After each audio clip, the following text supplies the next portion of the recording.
bienvenue dans le JT des voyages et des événements. On est ravis de vous retrouver pour votre rendez-vous hebdomadaire pour être toujours à la page. Voici donc les informations qu'il ne fallait pas manquer cette semaine. Et on commence avec un mot qui pour certains est encore inconnu, le glamping. Imaginez un séjour en pleine nature mais avec tout le confort d'un hôtel 5 étoiles, fini les vacances classiques dans des palaces urbains, place à l'authenticité et à l'éco-responsabilité. Le glamping, contraction de glamour et de camping, séduit de plus en plus de voyageurs en quête d'expériences immersives sans renoncer au luxe. Et pourquoi un tel engouement? L'éco-responsabilité est devenue une priorité. 83% des voyageurs veulent des séjours plus durables, privilégiant les hébergements autonomes et les matériaux écologiques, ainsi que les liens en lien avec la nature. Le glamping répond à ces attentes avec des cabines luxueuses, des repas fermiers, des activités bien-être comme le yoga ou les bains nordiques en plein air. Et si le vrai luxe était de dormir sous les étoiles, entouré de nature, sans compromis sur le confort? Le glamping pourrait bien redéfinir l'avenir du tourisme haut de gamme. Allez, on poursuit avec la compagnie nationale Tunisair, au cœur d'une crise profonde malgré son rôle stratégique pour la Tunisie.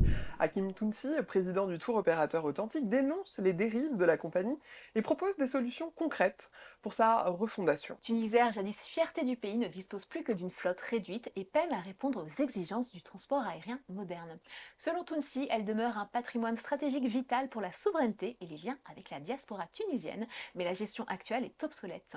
Pour redresser la situation, M. Tounsi propose une transformation digitale, un recentrage sur l'Europe et la Méditerranée et une gouvernance plus professionnelle. Il insiste aussi sur la nécessité de renforcer la collaboration avec l'écosystème touristique pour faire de Tunisair un pilier du secteur face à ces enjeux. La question est de savoir si l'État tunisien saura agir à temps pour sauver Tunisair et son rôle dans le développement du tourisme en Tunisie. Changement de continent maintenant et direction la Californie mexicaine. Bienvenue dans la Basse-Californie du Sud, un trésor caché du Mexique qui allie histoire, art et nature. Si vous avez toujours pensé que cette région était synonyme de plage paradisiaque, détrompez-vous. À San José del Cabo, l'âme coloniale de la ville se mêle à une scène artistique vibrante entre artistes locaux et internationaux. Et un peu plus loin, Todos Santos, classé Pueblo Mágico, vous plonge dans une atmosphère bohème et créative. Le village est un véritable havre pour les artistes et les voyageurs en quête de culture, avec ses galeries d'art, ses ateliers d'artisans et son architecture coloniale. Côté gastronomie, des restaurants comme Jaza Mango vous proposent une cuisine badjamède inventive, fusionnant les influences mexicaines, méditerranéennes et asiatiques. Et pour couronner le tout, imaginez-vous savourer un cocktail signature au bar de l'hôtel San Cristobal face à un coucher de soleil spectaculaire sur le Pacifique. La Californie mexicaine, entre art, histoire et gastronomie, vous offre un voyage unique, loin des sentiers battus. Après être passé au bar, on poursuit au restaurant avec le guide Michelin 2025 et son palmarès plein de surprises révélées lors d'une cérémonie à Metz il y a quelques jours. Deux restaurants remportent la prestigieuse troisième étoile, Christopher Coutenceau à La Rochelle et Hugo Rollinger à Saint-Méloire-des-Ondes. Pardon pour la prononciation. La cérémonie a vu également Philippe Etchebest décrocher sa deuxième étoile pour la Maison Nouvelle à Bordeaux, aux côtés de 9 autres restaurants, tandis que 10 établissements se voient attribuer une étoile verte récompensant leur engagement éco-responsable.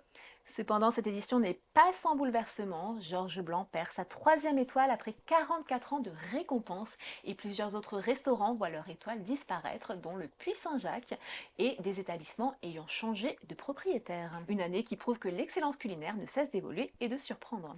On reste en Europe et en Espagne, plus précisément avec l'augmentation des taxes touristiques. Plusieurs régions espagnoles ont récemment augmenté leurs taxes de séjour. À Barcelone, par exemple, cette taxe peut désormais atteindre jusqu'à 15 euros par nuit, tandis que les îles Baléares, par exemple, appliquent une taxe de 6 euros en haute saison. D'autres villes comme Tolède et Saint-Jacques-de-Compostelle ont également introduit une taxe touristique. Ces mesures visent principalement à réguler le flux touristique et à financer les infrastructures locales.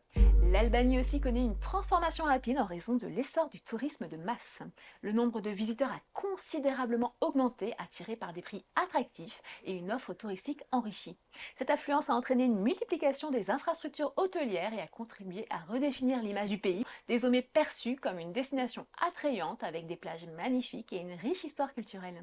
Avec l'arrivée du printemps, de nouvelles tendances de voyage émergent. Des destinations européennes comme Santorin, Lisbonne ou encore Ibiza sont particulièrement prisées, avec des compagnies aériennes offrant jusqu'à 30% de réduction sur les billets. De plus, des séjours de rêve sont proposés dès 179 € par personne, rendant les voyages plus accessibles. Et enfin, ce que beaucoup d'entre vous ont déjà remarqué, c'est la hausse des prix des billets d'avion. Cette augmentation est due à plusieurs facteurs, dont la hausse des coûts du carburant et l'introduction de nouvelles taxes sur les billets d'avion. Les professionnels du tourisme recommandent de réserver à l'avance et de comparer les offres pour trouver les meilleurs tarifs. Et c'est malheureusement la fin de ce JT des voyages et des événements, mais n'hésitez pas à vous rendre sur mistertravel.news pour toujours plus d'actualités voyages. On se retrouve la semaine prochaine, même heure, même chaîne. Tchuss!